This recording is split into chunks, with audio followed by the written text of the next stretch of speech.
ta Khela mê bùn a hung kỳ họ to a tuy lâu họ lên và sa hồn đi san a hình khó tên chu lệ và na ta quay hông số chân và thu tết na a su lăng xin mê bùn chu a kỳ họ tên ấy họ kỳ hết trên tô ta đi ấy họ kỳ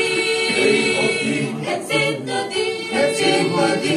toa ý kỳ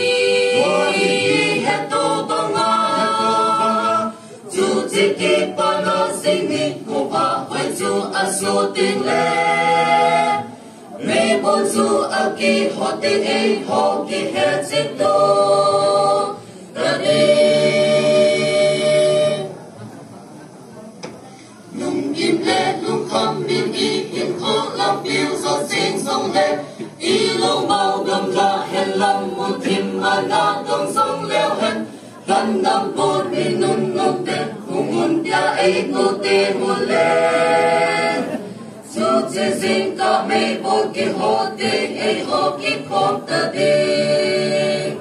ấy hô kỳ hết xin ta đi hết xin ta đi toa ý kỳ hết tô bằng a chú chế kỳ ba na xin đi cô ba huế chú a số tiền lệ mê bố chú ăn kỳ họ tên ý họ kỳ hết xin tô ta đi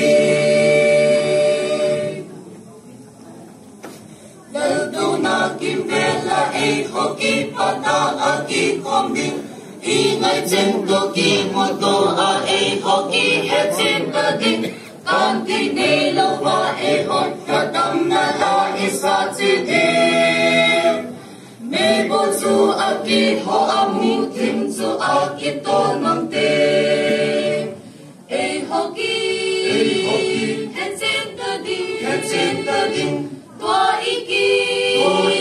hết tô bằng a chú chỉ kỳ ba na sinh đi cô ba quay chú a số tiền lệ